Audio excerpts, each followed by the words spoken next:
चलते हैं एक बीमार को स्वस्थ करने के लिए श्रीमद् भागवत महापुराण में।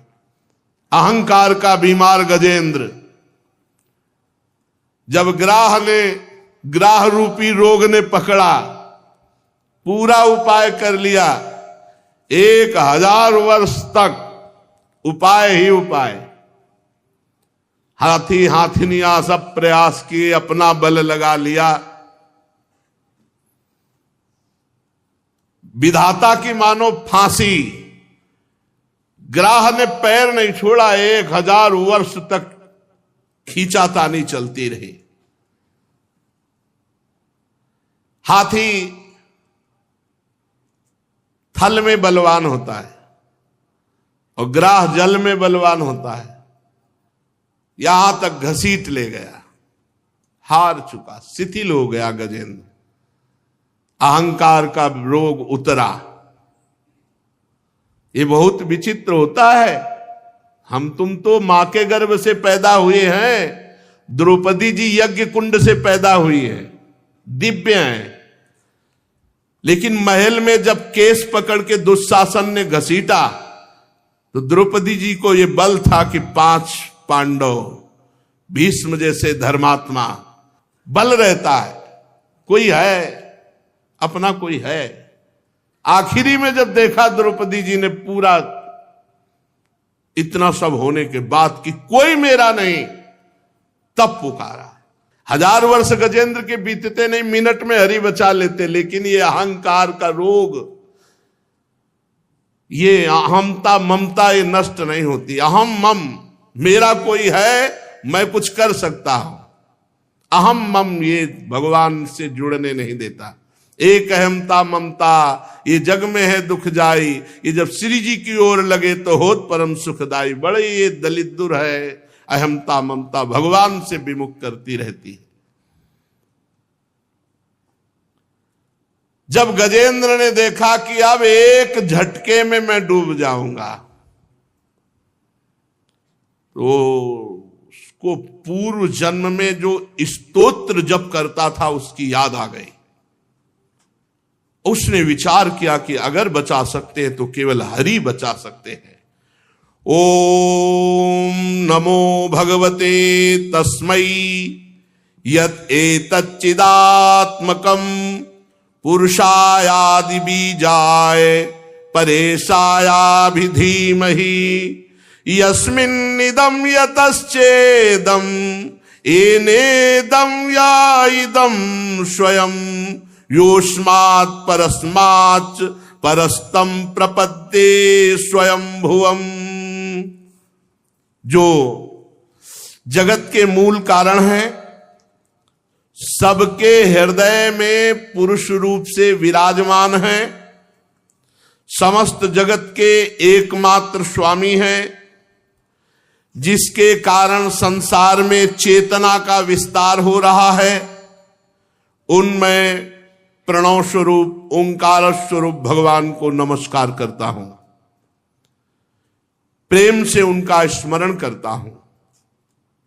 ये संसार यस्मिन् निदम यतश्चेदम येनेदम या इदम स्वयं, आहा, स्वयं भगवान ये संसार बने हुए है, स्वयं भगवान। बस यही बात समझनी, भगवान में स्थित है, भगवान ही व्याप्त हैं, भगवान ही संसार रूप बने हुए हैं। ये सब होने पर भी इस माया से सर्वथा परे हैं। स्वयं प्रकाश, स्वयं सिद्ध, ऐसे सत्तात्मक भगवान श्री हरि की मैं शरण लेता हूं। यह स्वात्मनीदम निज माययार्पितम क्वचिद विभातम क्वच तत्तिरोहितम अविद्ध दृक्साक्षुभयम तदीक्षते सा आत्ममूलो माम परात्परः। ये विश्व प्रपंच उन्हीं की माया से उनमें अध्यस्त है। ये कभी प्रतीत होता है और प्रलय हो जाने पर ये कभी प्रतीत नहीं होता, परंतु वो एक रस रहते हैं, सृष्टि रहने पर भी और सृष्टि का प्रलय हो जाने पर भी वो इसके साक्षी हैं, वो दोनों को देखते रहते हैं, सबके मूल हैं और अपने भी मूल वही है, उनका कोई दूसरा मूल नहीं है। वे समस्त कार्य और कारणों से अतीत प्रभु मेरी रक्षा करें। प्रलय के समय लोकपाल और इन सब के कारण संपूर्ण रूप से नष्ट हो जाते हैं।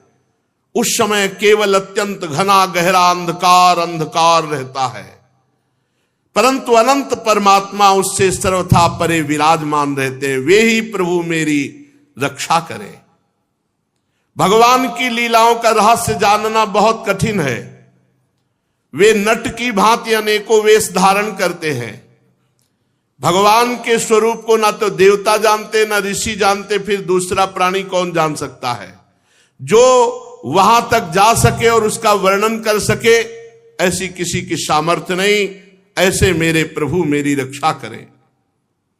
जिनके परम मंगलमय स्वरूप का दर्शन करने के लिए महात्मा गण संसार की समस्त आसक्तियों का परित्याग कर देते हैं और एकांत में अखंड भाव से ब्रह्मचर्य आदि अलौकिक व्रतों का पालन करते हुए अपने आत्मा को सबके हृदय में विराजमान देखकर स्वाभाविक ही सबकी भलाई करते हैं। वे मुनियों के सर्वस्व भगवान मेरे सहायक हैं, मेरी गति है। न उनके जन्म है, न कर्म है, न नाम है, न रूप है, फिर भी उनके विविध नाम है, विविध रूप है, विविध जन्म है, विविध कर्म है। विश्व की सृष्टि और संहार करने के लिए समय समय पर वो अपनी माया को स्वीकार करते हैं। उन्हीं अनंत शक्तिमान सर्वेश्वर परब्रह्म परमात्मा को मैं नमस्कार करता हूं। वो अरूप हैं, उनके कोई रूप नहीं, और वो बहुरूप हैं, उनके बहुत से रूप हैं। वो अकर्म हैं, वो कोई कर्म नहीं करते और सर्व कर्म उन्हीं से होते हैं और उनके कर्म बड़े अत्यंत आश्चर्य में होते हैं।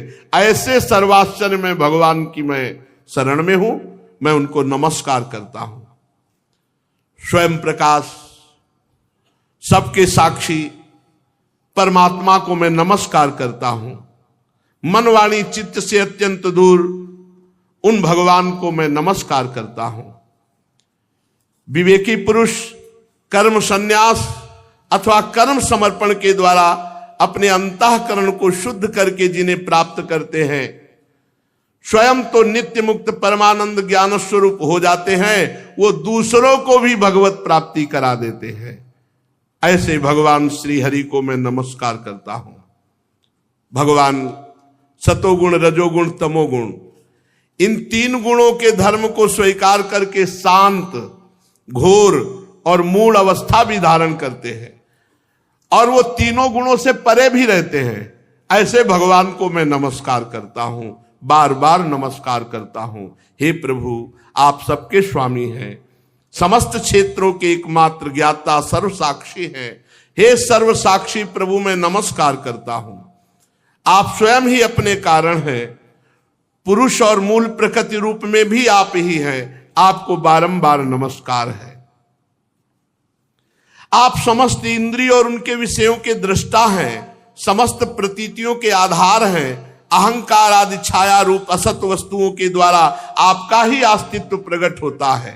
प्रभु, समस्त वस्तुओं के रूप में आप भास रहे। गजब है, सब भगवान बने हुए, समस्त वस्तुओं के रूप में आप हैं। मैं आपको नमस्कार करता हूं। आप सबके मूल कारण हैं, आपका कोई कारण नहीं, तथा कारण ना होने पर भी आप में विकार या परिणाम नहीं होता, इसलिए आप अनोखे हैं। आपको मेरा बार बार नमस्कार है। जैसे समस्त नदी झरने कहीं भी हो, वो सब समुद्र से ही निकले, समुद्र में ही जाएंगे। समुद्र से सूर्य रश्मियां जल खींचती हैं, वर्षा करती हैं, उसी से तालाब, झरने, झील, नदियां और सबका पानी फिर वहीं पहुंच जाता है। वैसे ही आप समस्त वेद शास्त्रों के परम तात्पर्य हैं। आप मोक्ष स्वरूप हैं, संत जन आपकी शरण ग्रहण करते, अतः भगवान आपको नमस्कार है। जैसे यज्ञ के काष्ठ अरण्य में अग्नि गुप्त रहती है और मंथन करने पर प्रकट होती है, ऐसे इस जगत में माया से आप ढके हुए हैं, पर मंथन करे विचार ज्ञान तो आपका अनुभव होता है। प्रभु गुणों में क्षोभ होने पर उनके द्वारा विविध प्रकार की सृष्टि की रचना का आप संकल्प करते हैं। जो लोग सन्यासी हैं वो कर्म संन्यास करके, जो भक्त हैं वो कर्म समर्पण करके, आत्म तत्व का ज्ञान प्राप्त करके वो वेद शास्त्रों के ऊपर उठ जाते हैं। ऐसे आत्मा के स्वरूप में आप ही सबके विराजमान हैं। ऐसे श्री हरि को मैं नमस्कार करता हूं। जैसे कोई दयालु पुरुष फंदे में पड़े हुए पशु का बंधन काट दे, वैसे ही आप शरणागतों के माया बंधन को काट देते हैं। आप नित्य मुक्त हैं, परम करुणामय हैं। भक्तों का कल्याण करने में आप कभी आलस्य नहीं करते। आपके चरणों में मेरा नमस्कार है। समस्त प्राणियों के हृदय में अपने अंश के द्वारा अंतरात्मा के रूप में आप उपलब्ध होते हैं। ऐसे सर्वेश्वर पूर्णानंत महिमाशाली भगवान को मैं नमस्कार करता हूं। जो स्त्री में आसक्त है, शरीर में आसक्त है, पुत्र में आसक्त है, बड़े बूढ़ों माता पिता ग्रह संपत्ति इनमें आसक्त है और आपका भजन नहीं करता, बड़ी कठिन माया है, पार करना बड़ा मुश्किल है और वो दुर्गति को प्राप्त होते हैं। क्योंकि जब तक आपका भजन नहीं होगा, जब तक आप में आसक्ति नहीं होगी, तब तक माया मुक्त नहीं हुआ जा सकता। जीवन मुक्त पुरुष सदैव आपका निरंतर हृदय में चिंतन करते रहते हैं। ऐसे सर्वेश्वर ज्ञान स्वरूप श्री भगवान को नमस्कार है। जिनकी अत्यंत छोटी कला से अनेकों नाम रूप के भेद ब्रह्मादि देवता चराचर लोक की सृष्टि होती है, उन भगवान को मैं मन से, बुद्धि से, इंद्री से, शरीर से नमस्कार करता हूं। आपकी माया अहंकार प्रकट करती है, जिससे जीव अपने स्वरूप को भूल जाता है और देह भाव में आ जाता है। जीव अपने स्वरूप को ना जानने के कारण आप सर्वशक्तिमान महामाधुर्य में भगवान के सुख से वंचित रह जाता है। परीक्षित, गजेंद्र ने बड़ी ज्ञानमयी भगवान की स्तुति की। भिन्न भिन्न नाम रूपों में भगवान ही प्रकाशित है, पर गजेंद्र की स्तुति सुनकर के स्वयं भगवान दौड़ पड़े। विश्व के एकमात्र आधार भगवान गजेंद्र की तरफ दौड़े, देखा कि वो बहुत पीड़ित है। वेदमय गरुड़ पर सवार होकर चक्रधारी भगवान बड़ी शीघ्रता से दौड़ पड़े।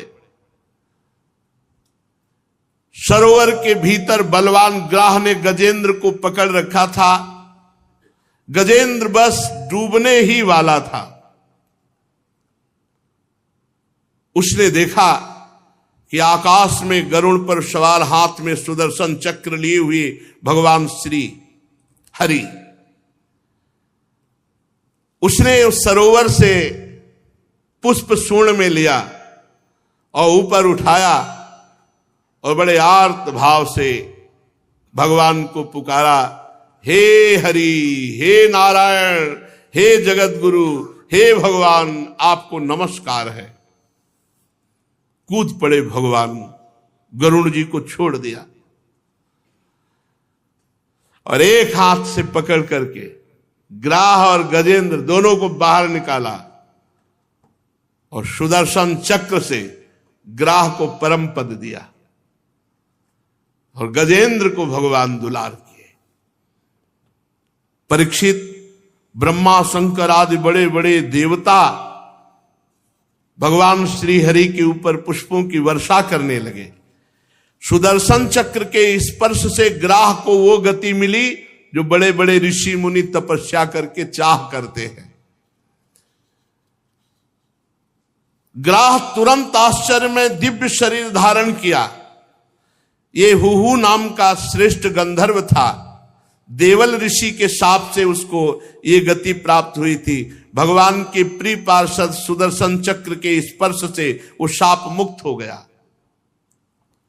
सर्वेश्वर भगवान के चरणों में प्रणाम किया, जो ग्राह शरीर छोड़ करके दिव्य तेजों में गंधर्व। इसके बाद भगवान के श्रेयस का यश गान करते हुए अविनाशी भगवान की कृपा से वो मनोहर रूप धारण करके अंतर्धान हो गया। भगवान की कृपा से, सुदर्शन जी के स्पर्श से सारे पाप ताप उसके नष्ट हो गए थे। अब गजेंद्र भी भगवान का स्पर्श प्राप्त किया था, उसका भी अज्ञान बंधन नष्ट हो गया और वो आत्मस्वरूप का बोध प्राप्त, बोधवान महापुरुष। और वो उसी समय हाथी के शरीर को छोड़कर पीतांबरधारी चतुर्भुज श्याम शरीर भगवत पार्षद रूप गजेंद्र भी, ये गजेंद्र को भगवान की स्मृति कैसे आ गई? पशु स्वरूप में तो आना ही नहीं चाहिए। तो कह रहे हैं ये पूर्व जन्म में द्रविड़ देश का पांड्यवंशी राजा था, उसका नाम इंद्रद्युम्न था। वो भगवान का श्रेष्ठ उपासक, अत्यंत यशस्वी राजा था। अब जब भगवान में मन लगता है तो संसार अरुचि, संसार के प्रति अरुचि होने लगती। तो राजपाट छोड़कर मलय पर्वत पर जाकर जटाएं बढ़ा ली और तपस्वी का वेश धारण करके मौन लेकर भगवान की आराधना करने लगा। लेकिन ये निषेध है। गृहस्थ धर्म में अपने आप जटा रखाना, अपने आप वेश धारण कर लेना, यह निषिद्ध है। किसी गुरु, किसी महापुरुष, किसी आचार्य का अनुसरण करो, उनकी शरण में जाओ, उनकी आज्ञा के अनुसार ऐसा करो। मनमानी करना अपराध है। उसी समय अगस्त ऋषि अपनी शिष्य मंडली के साथ मलय पर्वत पर पहुंचे। तो राजा से पूछा, किसकी आज्ञा से जटा बढ़ा ली? अब वो ऐसे तपस्वी अपने को समझ लिए कि ना खड़े हुए, ना प्रणाम, ना कोई। यही उद्दंडता हुई, दो प्रकार की उद्दंडता। माना तुम्हारा मन गृहस्थ में नहीं लग रहा था तो किसी विरक्त महापुरुष के पास जाते, उनकी आज्ञा के अनुसार परिवर्तन करते।